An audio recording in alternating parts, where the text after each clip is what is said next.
Hello and welcome to the proximity. This is Dungeons and Lesbians, the next step in my Itch.iOdyssey, which is I'm trying to play a bunch of games from Itch.io that I bought in a bundle like about 150 days ago. Let's start this game, shall we? We'll learn more about it as well here.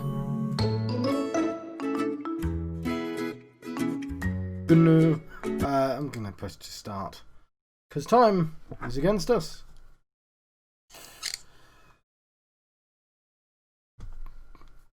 Okay, I may have to move myself away from the edge there. I'll put myself inside and see if that helps. Hello, hero. It's good to see you. You will enter a world of swords and sorcery, where giant lizard things think thievery and regicide is a good idea. So I'm going to cover up stuff either way. Let me try the other side again. Maybe like that. Okay, fine. We'll do that. Put this downwards. Let me show you what you look like. Don't question why you look like that. It's time to name yourself. What's your name? What is my name?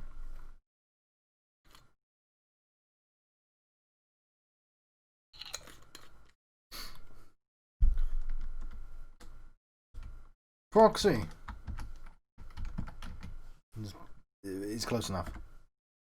I will go for they, them. Because, yeah, let's not get... it's. I would argue it's closer, but I'm not sure I want to definitively make that statement, right? The thing is, the world has always been one that longs for a hero. What's a hero? Someone who fills the world with change and splendor, courage and love in their hearts.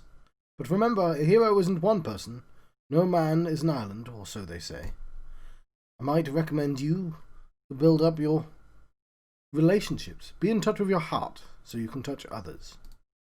In other words, be as gay as your heart desires, you funky little lesbian. You're getting what you paid for. Yeah, see, I probably should have gone in as she. We'll just go with the flow, right? So yeah, no, I'm gonna stop. So the reason I went with they them because I was like, okay, we have to play as women, but I'm a male, so like that's the compromise. But like I shouldn't really be thinking about it in terms of that way. I should have gone, well, that's a character who's cis, and I'm a cis male, cis woman maybe, and so I should have gone with she because that would have been more reflective of how I played the game. We'll just go through and see how everything unfolds, shall we? There's a target audience, and I'm not necessarily the target audience. Up. Level. You've arrived. Heck yeah, final boss. Heck yeah. Heck yeah. Don't copy me, you nerd. Alright, shut it. It's my turn. I mean, Lena's gonna continue. Thanks, Raffi. Ahem. So you've come to the end of your journey. Flames roar all about you, trapping you in a cage of heat and noise. Unnaturally high for your run-of-the-mill forest fires, those ain't no ordinary flames. They're magic ones cast by a very evil sorcerer. Yes, the one in front of you right now. Some old dude. You mere fools! You're fools! Fools to think you could ever defeat I, Prozac, the powerful. The very evil sorcerer cackles, raising a staff high to the sky at your obvious defeat. But so it seems. But this light is bouncing off this. It always do. I've just never noticed it before. Because it's going to be really light, isn't it? Oh, I mean, it's fine. I just wanted my skin tone to not be pale white like sometimes is. Anyway. Odd fiend. The literal knight in shining armor, the tankier part of your eyes is basically blinding you in her glory. For eons they've reigned eons of terror, pushing the innocents into this land into a reign of terror. Well, no more. My trusty fellow allies of trust shall vanquish thee. The heart-rending speech strikes a chord in all of your hearts. You, a trusted ally of trust, cannot simply stand mutely mute.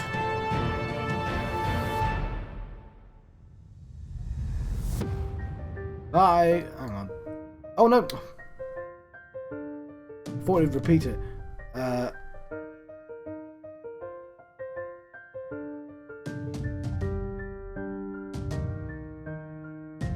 on, why doesn't the thing that I say whack? Let's just pretend I said whack instead. Very eloquent words. As expected of a bard, inspired by your poetry, the remaining member of your party too scrambles to the stand. Why am I not in the...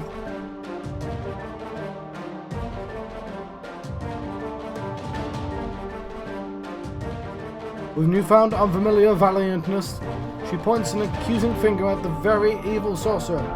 Determination burning in her eyes, she opens her mouth, capturing the full attention of the enemy.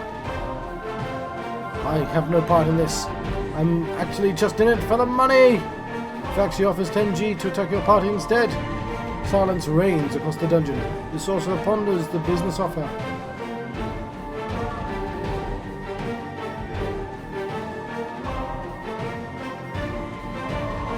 This is your chance. You throw your dunk guitar at the sorcerer while he is distracted.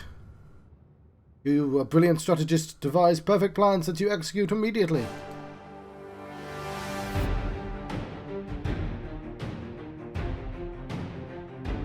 Why doesn't it say what I said? It's the one line I wanted to reread because I accidentally clicked too fast. Right. I read too fast. I clicked too fast.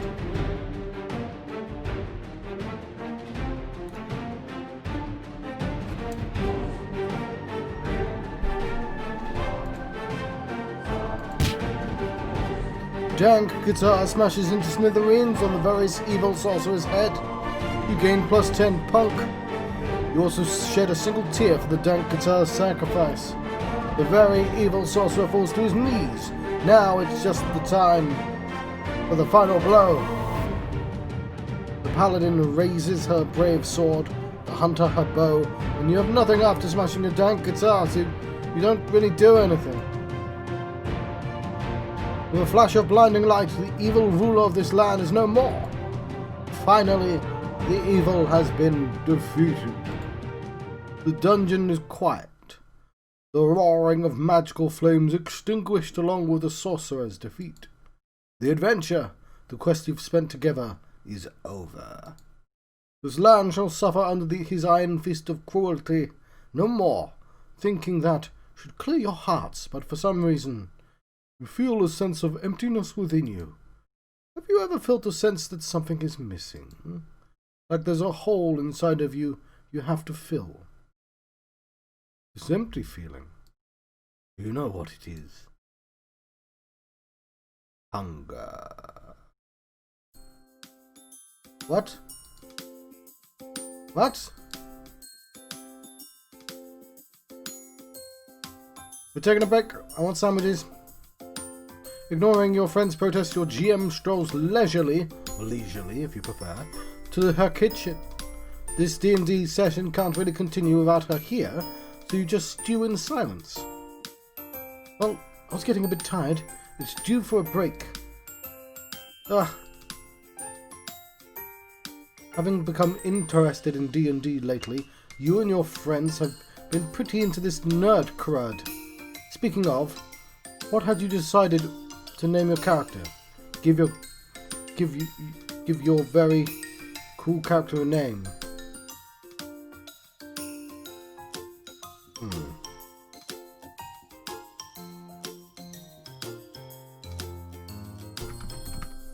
Nice. Because I used that in Social Justice Warriors. And it's the only one I can remember.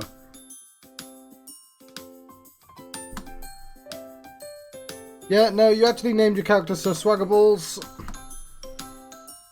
Sir Swaggerballs is a cool name. Now that's what I'm talking about. Anyways, you suddenly that's very funny. You suddenly get a very particular and a strong desire to introduce your friends to yourself. You wonder briefly why you would ever feel this urge as someone familiar with them already, but whatevs. Think about you. That's you, a singing boy. Also known as the Bard, the adventurer poet, and completely useless. You feel it reflects your true soul. It's your first time with D&D, and you've already concluded that Singy Boy is the best class, objectively. Who cares if you have 0 attack or defense points? You got to seduce everything. Your little doodle of dank guitar brings nostalgic tears to your eyes. About the Paladin. The Paladin is run by Raffi over there. She's the sweetest girl you've ever met. Once, she gave you an entire bowl of sweets. Sure, it was a bowl mixed with M&Ms and Skittles and tiny rocks that looked like sweets, but it's the thought that counts.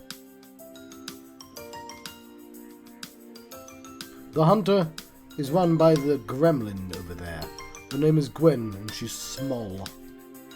With a long and deep-seated desire to throw down with her for once and for all. She's your sworn enemy.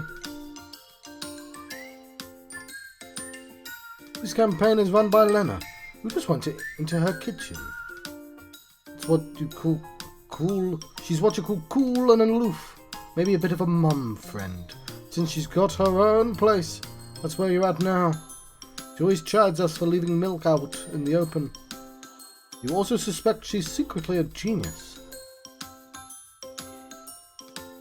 About a random dude in the background. Oh, that's Jim. Oh, that's Jimothy. Just another ordinary boy. Say hi to Jimothy. Yes. You say hi, inwardly, hoping your thoughts reach his ordinary heart. It totally did. I want to continue what I was doing, which is not introducing people. Sure, fine, whatever. You return to your boring life of not introducing. In your stupor, you realize most of your friends have moved off to different sides of the room, eager to explore Lena's new house. Say hi to Jimothy. You call out to Jimothy, who's watching TV. Hey! Hi. Jimothy goes back to whatever brain-rotting program he's watching.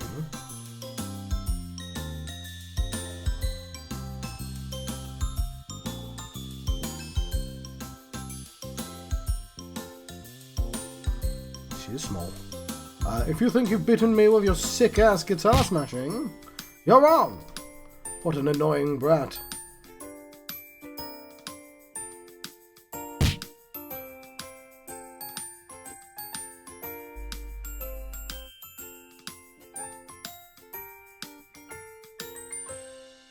What are you doing? Oh, nothing, yet.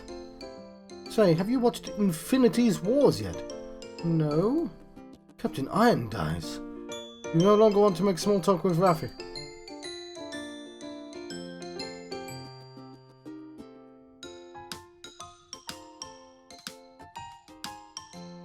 What you doing? Making sandwiches. Wanna help? You can help out Lena, then hang out with the others within your break time. Yeah. You start helping out? What a nice house guest you are. You decide to criticize Lena's pants to even it out. I've said this already, but your pants are terrible. Hey, my house, my rules. She gives a cool shrug. It is so cool. Room temperature instantly falls by 10 degrees Celsius. Madame, maybe she secretly is a genius. Awed by her sheer coolness, you only realize after a while the sheer number of sandwiches you're making. Whoa, that's a lot. It's for everyone too. That's really nice of you. Lena looks a little pleased as she finishes up her stack of sandwiches. I'm not really, I'm just used to taking care of my twin brother. I was always the more mature one. No wonder. I'm kind of curious as what you were like as a child, actually. I still have pictures. I'll show you if we have time. I'll take the sandwiches to the table. Could you help me out by putting the milk back in the fridge so the milk babies don't die? What? You know, the milk babies. They die if you don't put them back in the fridge. That's why milk tastes bad when you leave it out, you know.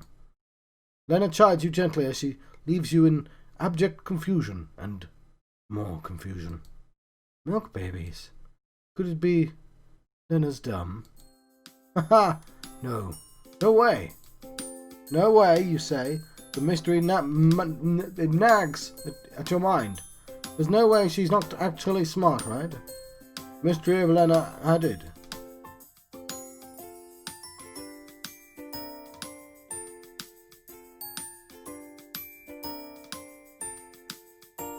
Gwen is fiddling on her phone, furiously typing something.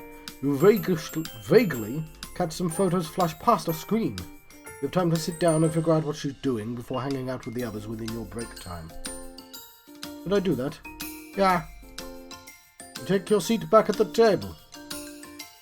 Gwen stares at you, or stare curiously. You can never really tell. As soon as your eyes glance over, the phone screen turns black. Ah! How dare she try to protect her privacy by turning her phone off? What was that? It's nothing. Go back to being a nerd. You're the nerd. I'm not the nerd. You are. Your face is a nerd. Stop yelling, you two. We just finished playing D&D. You're both nerds. Under Raffi's infinite wisdom, you enter a grudging truce. I can't believe you smashed your guitar. It was your dank guitar. You gently correct her correct term. His dank guitar. Anyways, didn't you love that thing? It was worth it. I mean, I guess. You still stole my EXP. That's why I'm so mad about it. Gwen opens her mouth to say more, but is distracted by a ping on her phone. This is your chance.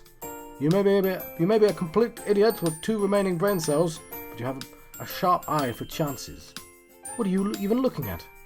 Gwen raises her head in a daze. Cryptids. What? Nothing. Go away. As Gwen rejects further conversation, the question nags at your mind. Could it be Gwen has a relation to cryptids, or this mystery is seriously nagging at your mind? Mystery of Gwen added.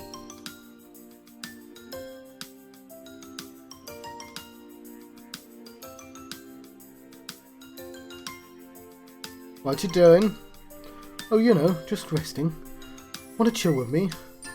You can chill with Raffi before hanging out with the others within your break time. Chill like a cool kid. Yeah.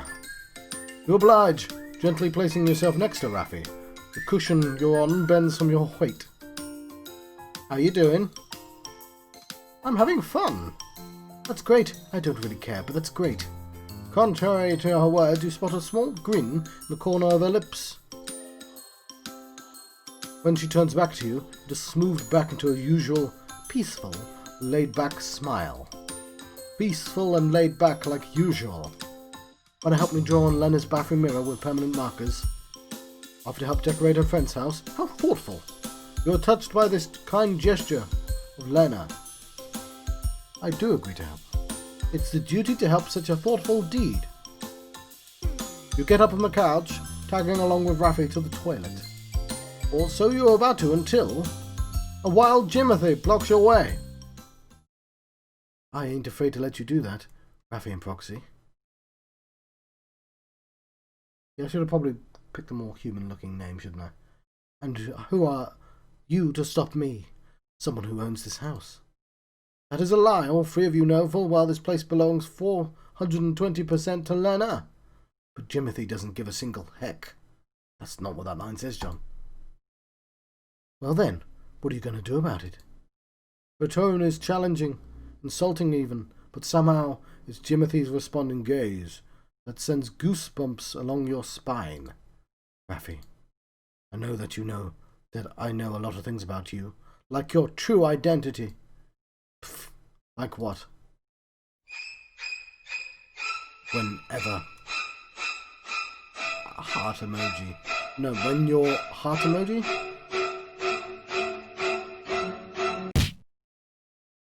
Raffi's already holding your hand and dragging you away back to the couch. How assertive! Maybe next time, Proxy. Jokes aside, it's the first time you've seen Raffi this shaken. You can't stop wondering about what happened. What did Jimothy mean about her past and her identity? The mystery nags at your mind. Mystery of Raffi, added.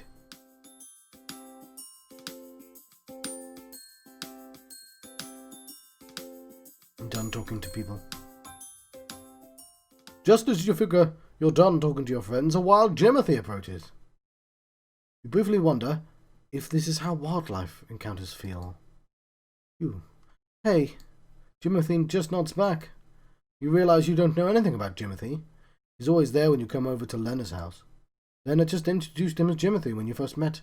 You would think he's her lover or whatever, but Lena's about as straight as a ruler, a bendy ruler. And to be honest, you've always been too afraid to ask. Who in the world are you? I'm Jimothy. You don't know how to answer that, and Jimothy speaks no more. Now that Jimothy's silent, you start to reflect by yourself. Today's been real fun, but talking to your friends has given you something you've become really, really curious about.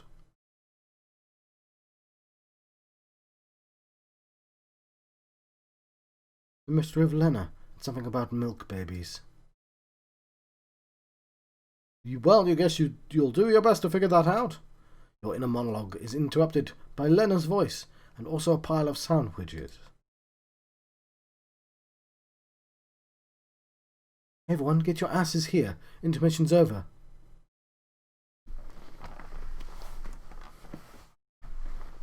With everyone in tow, you shamble over. You realise this is a good chance to ask something. Wait, I have a question. About Jimothy? Who the heck is he? He's my bitch. Lena turns to Jimothy on the couch. Get me 3 glasses of beer. No. Lena turns back. This incident will not be remembered by history. So instead, Lena, no. The game master clears her throat. As her words fill the space of the room, everyone feels themselves transitioning into the fantasy land of their creation. Oh, and sandwiches. They're delicious. It's finally over. The land... You know what? I probably should have done the voice for this bit, but then did an ordinary voice back in the real world.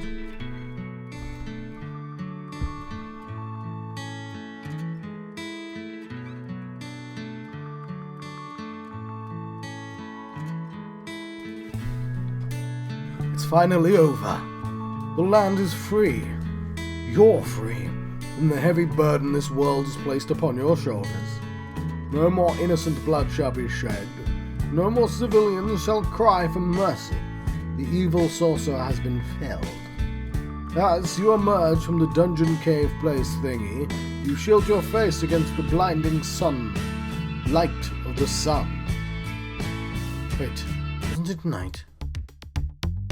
You realize the blinding light is the light from the torches of the soldiers here to capture you. Turns out murder is illegal. What? We killed a bad guy.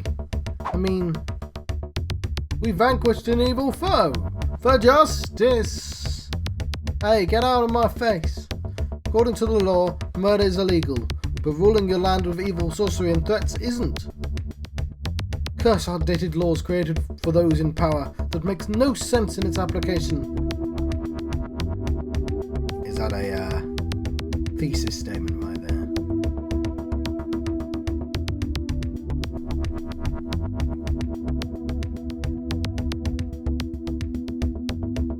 Or possibly just a joke. Luckily, you haven't been discovered yet. Sneak away. You roll for stealth. Hitting 15 or higher means you will be successful. Let's roll. Oh. You rolled. 19. The god of dice has smiled upon you, and you were successful. With a not evil grin upon your face, you successfully evade the law. You probably commit tax fraud too, you absolute criminal. A murder charge upon your name, you managed to sneak away. Ah, crap! I, Jimothy, a commoner, see criminals trying to get away.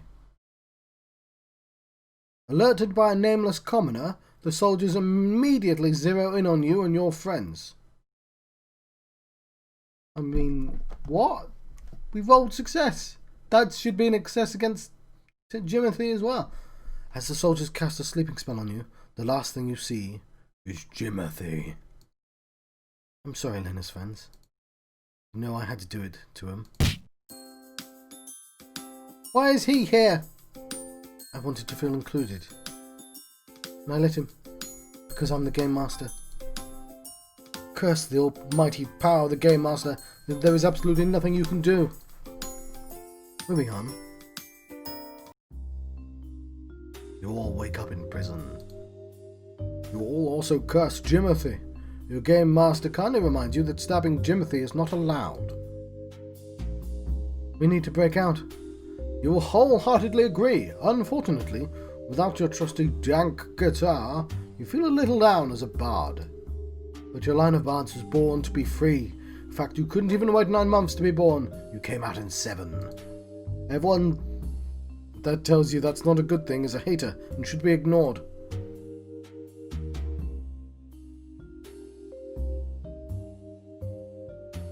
There must be some way to leave. Examine the surroundings. Not a bad idea. You turn to the wall. An ominous skeleton is chained to the wall, implying doom you may face if you don't hurry the heck up. Examine the spoopy skelly boy. It's just a skeleton. A friendly looking man, but that's it. Or is it? You can't help feel that there's something more to the skelly. Then it seems something more heroic and really supportive. Exactly because of that the paladin, instinctively kicks the skeleton over. Guard hurries to your cell, tears in her eyes. Leave Bob, the emotional support skeleton, alone. The spoopy skeleton. The wall has a name now. Make peace with Bob, the emotional support skeleton. You use your sudden charming skills as a bard and roll to seduce Bob, the emotional support skeleton. Bob, the emotional support skeleton, is charmed and soothed by your kind words. With your help and your company, Bob, the emotional support skeleton, is able to overcome his long-lasting fear of commitment. Turns out the true emotional support skeleton was inside you all along. It was the friends we made along the way.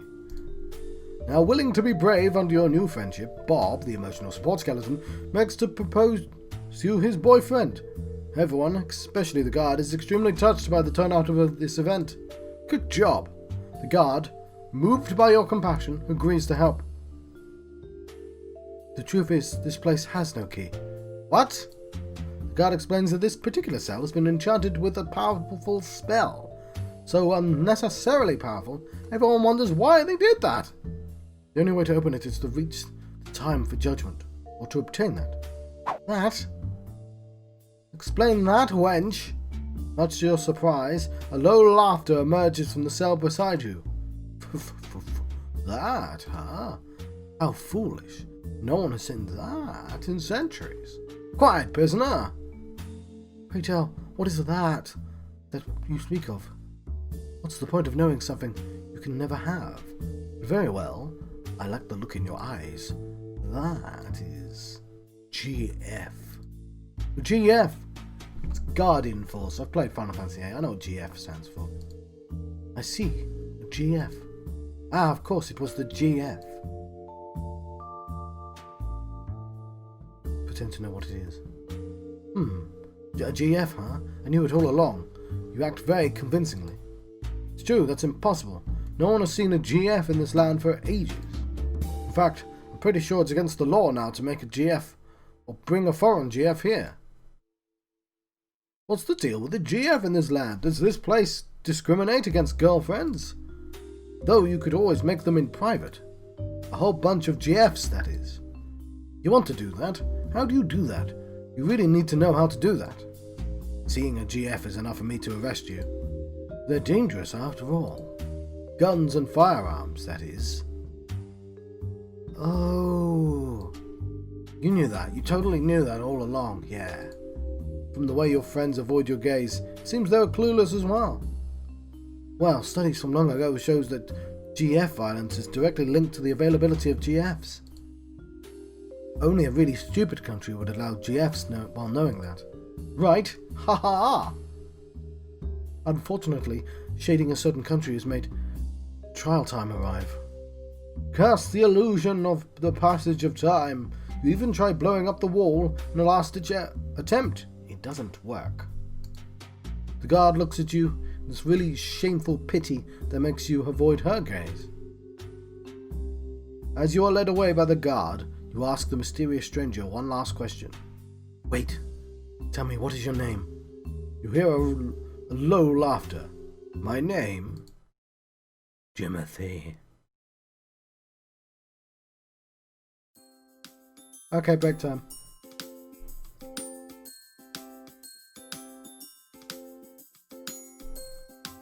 Right, and I'm going to let you go here. Jimothy? Oh, cliffhanger. Right. Yeah. Okay, yeah, let's see what the next game is. No. We're going to jump to the future, 24 hours time. We're going to see what John's impressions were of this game after I've given myself a little bit of time for the experience to seep in.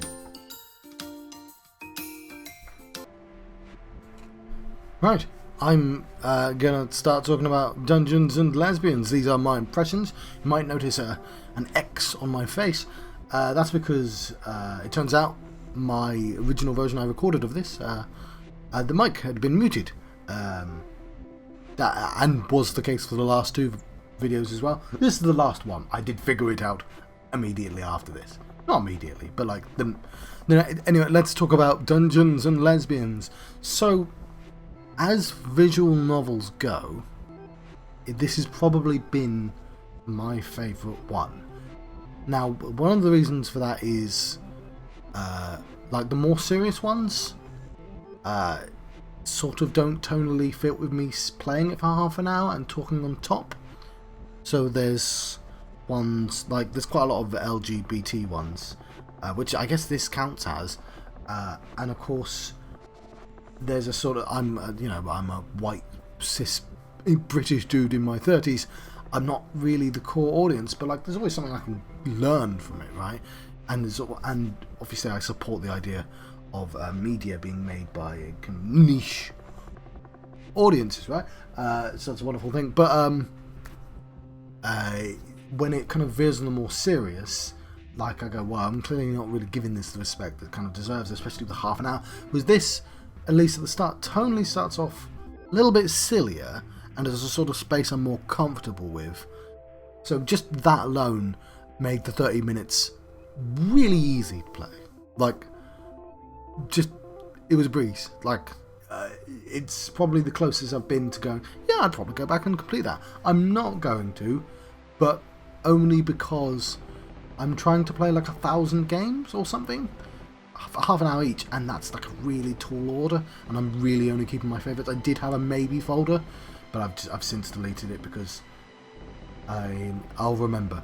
I genuinely, I'll remember the gems. But like, yeah, it had lose. I clicked at the end of the video just to see, and yeah, you can lose this game as well, which is something none of the other ones had. So you did have to pay attention to the dialogue a bit. And I like the theme, you know, I like Dungeons and I like Dungeons and Lesbians. I like Dungeons and Dragons, right? Lesbians are okay in my book as a liar, but obviously, I'm just gonna have to walk away from the keyboard to make sure. Yes, since the visual novel, all I can really say was I like the characters, I like the story that was presented. The actual program around it worked well. It wasn't overly wordy. The website said something about like Tumblr humor, and I guess I'm not really a part of that demographic, but it seemed fine. Obviously it probably veers younger than me, but like the most obvious thing I can think of is Changeling, which is obviously aimed at women. I don't know, I was gonna say younger, but like maybe the Twilight crowd, so there's a weird mix between like teenage girls and 40-year-old women, if that means, for Changeling, whereas this definitely doesn't have that kind of split. It's definitely only young, but like a more wide young, if that makes any sense. I don't actually know if that's true. This is my guess. I genuinely have no insight into the Tumblr demographic. But insofar as like I know Reddit reasonably well, not that well, to be honest. I don't like communicate with people on Reddit. I read Reddit like people do. I lurk, I guess, if that's the thing. But like I'd kind of say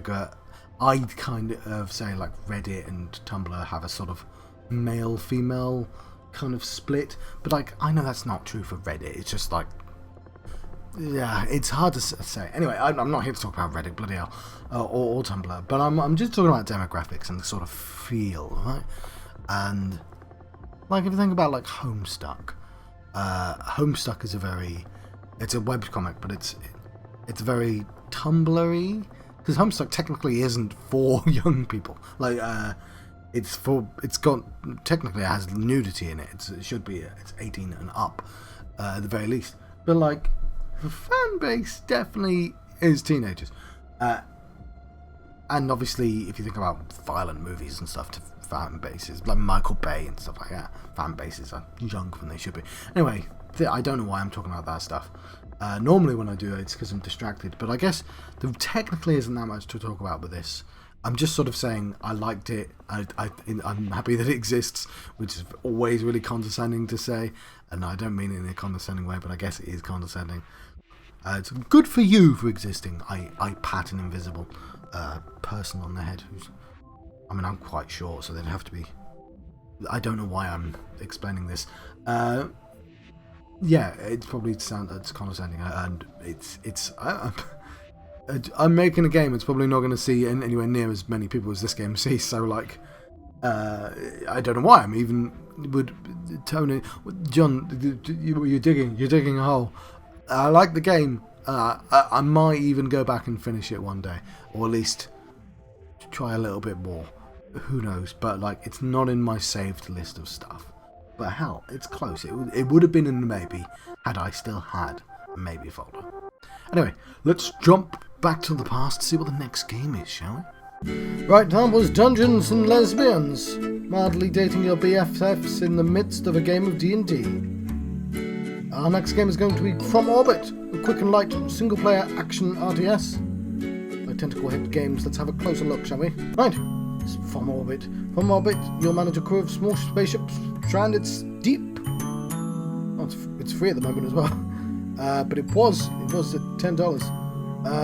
Beep. Anyway, yes. Journey from planet to planet, each procedurally generated with unique environments, challenges, and alien creatures. You explore, you extract, you escape, and here's how to play. There's a video on it. It's got a soundtrack and everything. So many comments, lots of comments. Let's have 148 days ago. Let's have a look at this game on the next video. Anyway, let's jump back in. Right, I'm gonna quickly move forward to see where it gets me into the story. If the gameplay changes radically.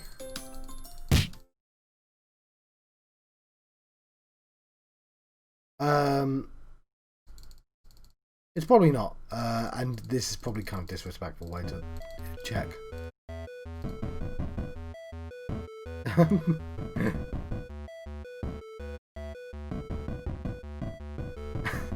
I think I'm going to leave it on the screen. I've been John Proxy. I've been. This has been my Itch.iOdyssey for Dungeons and Lesbians. Thank you for watching this. I'll see you guys next time.